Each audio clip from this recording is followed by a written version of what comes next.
Emily sneered at me and said, "Thanks for quitting." I met her gaze, silently staring back without a word.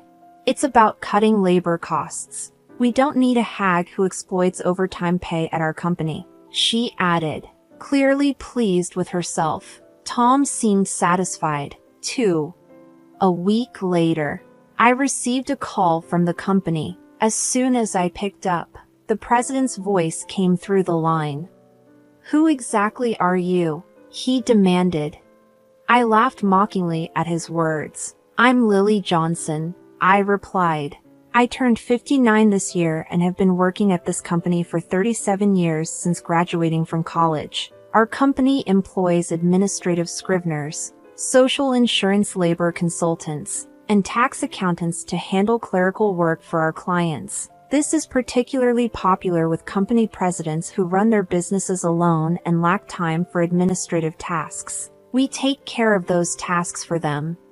I worked in the tax department. I had earned my bookkeeping and tax accountant qualifications during college, which is why I joined the company in the first place. Currently, I manage 45 clients, which keeps me extremely busy. Although a part-timer helps with the accounting entries, the workload is still overwhelming. However, I refuse to show any weakness. Our clients have been with us for a long time, and many have faced their fair share of hardships. Seeing them deal with adversity motivates me not to give up. So, here I am, sitting in front of my computer again today.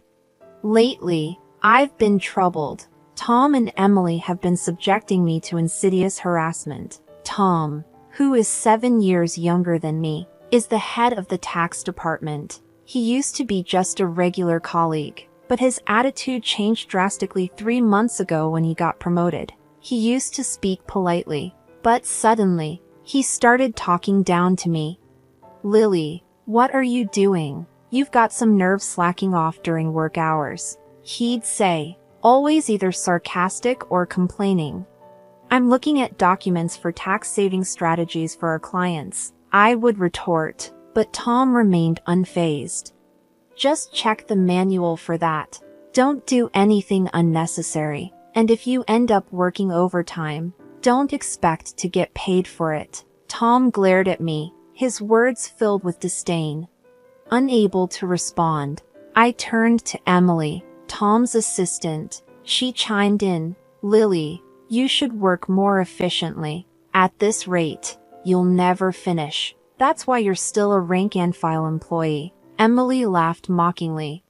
I was the first to be offered the promotion to department head, but I declined at the time. Taking the head position meant more management responsibilities and less interaction with clients. However, this was an internal offer, so Tom and Emily don't know about it.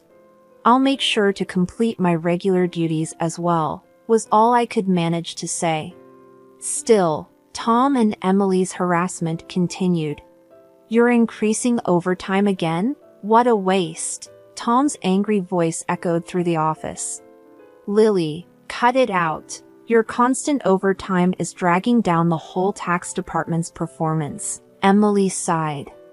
The reason for yesterday's overtime was simple. Tom had accumulated a month's worth of declaration forms that needed to be filed by the end of the month. After work yesterday, Tom suddenly said, "Take care of these," and left several client files on my desk. I turned pale when I saw the files. "Wait, these all have deadlines this month, right?" I asked, confused. By then, Tom was already nowhere near. Looking for him, I saw he was already packing up at his desk. "I'm heading out. Take care," he said and quickly left the office. "Good luck." Emily followed Tom out, laughing mockingly. Unbelievable. I sighed and opened the client files left on my desk. Moreover, some of the files were Emily's responsibility. I sighed even deeper. I knew why Tom was harassing me. They wanted me to retire quickly. I have more experience and deeper knowledge of taxation than he does. So other members of the tax department come to me with their questions instead of Tom. There are other reasons why everyone avoids Tom. He looks greasy and unapproachable, and the only female employee who stays near him is Emily. Tom likes young women, which is probably why he wants me to retire, so the other female employees will rely on him more. It's such shallow thinking. It gives me chills. There's also the fact that he simply doesn't like me. Emily was harassing me to curry favor with Tom. Tom evaluates the performance of the tax department, so she probably wanted to undermine me to get a good evaluation from him. Anyway, I have to manage these declarations. Not only do I have to prepare the tax declarations for my assigned companies, but it looks like I won't be able to finish today's work either. But if I try to claim overtime, I resigned myself to the prospect of unpaid overtime, knowing I'd only get complaints from Tom and Emily. Then, one day, I was suddenly called into the president's office. Our company had just undergone a change in leadership. The president's father, who had managed the company since its founding, had recently fallen ill and handed it over to his son. The new president had worked elsewhere and wasn't fully familiar with our operations yet, but he had little choice in the matter. "Excuse me," I said as I entered the president's office. I noticed Tom and Emily were already there, both with unpleasant smirks on their faces. "Why are Tom and Emily here?" I muttered quietly to myself. In this tense and strange atmosphere, the president spoke. "Lily, we'll need you to resign by the end of this month." "Excuse me? What do you mean?" I asked, my mind spinning. "I've heard from Tom and Emily that you've been overbilling for overtime," the president explained. "Other members of the tax department only have about 15 hours of overtime per month, but you're already over 80 hours. Don't you find that odd? Tom and Emily have 0 overtime this month. Impressive, right?" He looked at me sternly. The reason my overtime was so high this month was that I was doing Tom and Emily's work. But if I said it was Tom's instructions, it would make me seem incapable of managing my own time, so I just stated the facts. I haven't overbilled for overtime. It's a result of not being able to finish my work within regular hours. The president sighed deeply. "I'm doubtful, but there's no evidence, so I won't pursue it further. However, we can't continue to employ someone who works that slowly, so I want you to resign." The president seemed to have made up his mind. I was being asked to leave the company I had dedicated my entire 37-year career to. I felt exhausted. No matter how much extra work I did, it was never appreciated. Instead, I ended up taking on Tom and Emily's tasks as well. "Yes, I understand. I'll resign at the end of this month," I found myself saying to the president. I glanced at Tom and Emily, who were smiling smugly, clearly pleased with the outcome. After leaving the president's office, Emily looked at me and said, "Thanks for quitting," sneering as she met my gaze. I silently stared back at her. Tom gave me the same condescending look.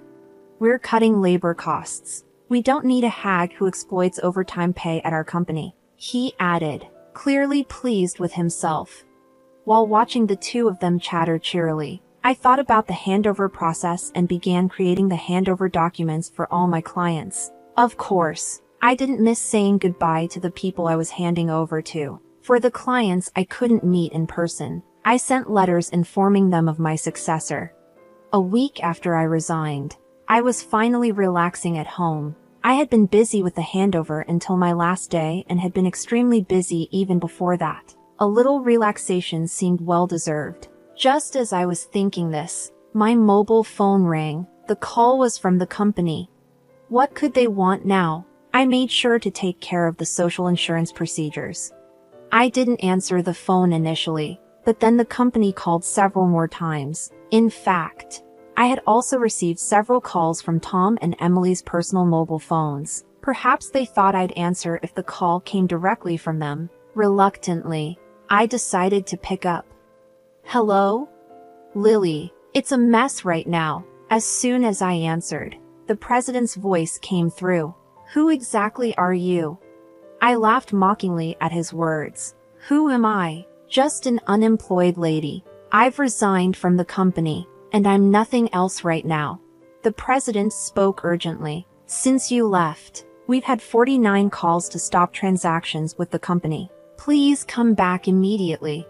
He finished speaking and hung up. He must be really panicked. I guess I have no choice. I got up reluctantly and headed to the company. As soon as I arrived, I saw Tom and Emily waiting. Their faces were pale, and they both had dark circles under their eyes. What's wrong with both of you? I asked, surprised at their drastic change in appearance. Tom glared at me. Since you left, we've been getting calls one after another to stop transactions. Not just from your clients, but from prospective companies we were planning to introduce. What did you do? Emily looked at me with suspicion. I never thought Lily would do something so underhanded. I'm truly disillusioned.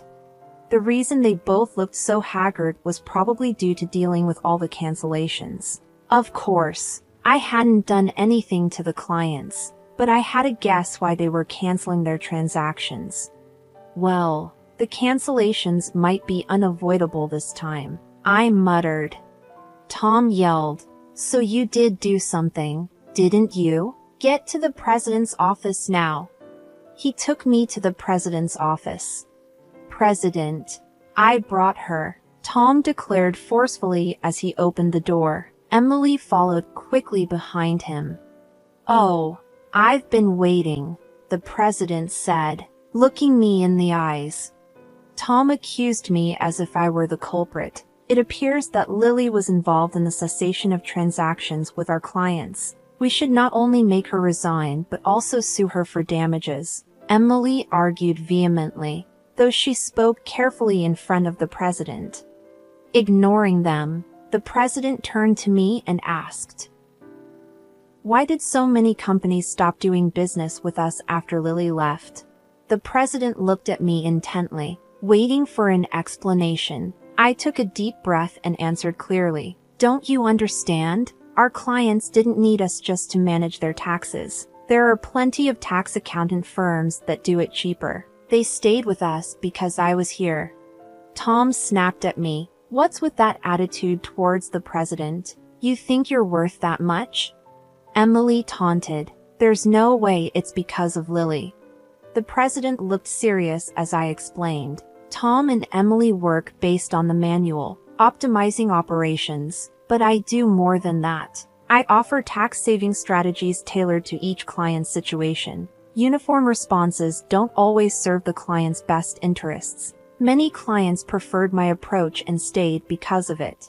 Tom was furious. How can we afford to give such detailed attention to each case? It takes too much time. That's right. It's inefficient, Emily agreed emphatically. The president sighed deeply and said, actually, I just got a call from my dad, the former president. Some of the clients who stopped transactions contacted him directly to discuss the situation with Lily. I was surprised to hear this. I hadn't expected the clients to go that far for me. Dad said that the tax department was viable because of Lily. She not only managed her clients but also supported her colleagues' clients. She has knowledge that Tom can't match. Dad also mentioned that if Lily hadn't declined, she would have been in a higher position than department head by now. The president spoke with a pained expression. No way, Emily said, looking shocked. She probably couldn't believe that I might have been her boss. The president continued, I'm really sorry for asking you to resign, but can we revoke your resignation? Lily, you're needed at our company. My father also insisted strongly. I was honestly happy about the president's change of heart, but I couldn't accept his offer immediately. Then Tom interrupted our conversation. President, what do you mean she's better than me? I can't accept this. Tom was visibly upset. Emily protested as well. Tom is a wonderful boss who cares for his subordinates, and yet you choose Lily over him? That's unacceptable. The president looked sternly at them. Actually, Since Lily resigned, we've received numerous complaints from the tax department. You two seem to have been pushing your work onto others, haven't you? What? Why would you? Tom's face turned pale. The president continued with a look of disgust. I've heard from the employees that you, Tom, have been assigning your client declaration forms to your subordinates, including Emily's work for many clients. Standing next to Tom, who was getting paler, Emily trembled as her name was mentioned. There was also a report that you've been pushing your work onto Lily until she resigned. You were calling her a salary thief, but it seems the roles were reversed, weren't they? The president sighed. No, that's not. Tom was visibly flustered, unable to come up with an excuse. Observing Tom and Emily turning pale together, the president continued. Also, there was a report that you two are in a relationship. You were often seen leaving work together. But, Tom, you're married, aren't you? The president glared at Tom and Emily. I was just mentoring Emily as her superior. Nothing inappropriate. Tom struggled to find the words. The president produced several receipts. These are receipts questioned by the accounting department. These dining expenses filed by Tom. Who were they with? Certainly not clients, right? Tom was sweating profusely, unable to speak. Emily's face turned ghostly pale. Tom and Emily, you've neglected your duty and inflated expense claims. Plus, you're having an affair in the office despite being married. According to company policy, I'm terminating your employment as of today, the president told them calmly and straightforwardly. Tom and Emily tried to resist. Please wait. I'll retract the receipt claims. Just don't fire me. I have a family, Tom pleaded desperately. Emily did the same. Please. I don't want to be fired. I'll apologize to Lily and the others for offloading work on them. She was on the verge of tears, realizing the severity of being fired for neglecting work and having an affair with a supervisor. She must have been worried about her reputation. I advised them, why don't you just stop resisting? It's undignified. Tom glared at me. Shut up. What would a single person like you understand? I sighed and replied, Tom, you were the one who got me fired. It's just karma. What goes around comes around. Why don't you take some responsibility and reflect a bit? Damn it. Tom looked frustrated, and Emily bit her lip. And I haven't reported this yet. But there's more to Tom and Emily's misconduct. Should I share more details? I asked the president with a smile. Tom and Emily's behavior was well known in the tax department. Their stories had reached me, whether I liked it or not. No, please don't. Lily, stop. They both pleaded frantically, trying to stop me. I gave them an ultimatum. Wrongdoings eventually come to light. It would be better for you to face reality before it gets worse. At my words, both of them collapsed to their knees. Ultimately, Tom and Emily were fired on the spot.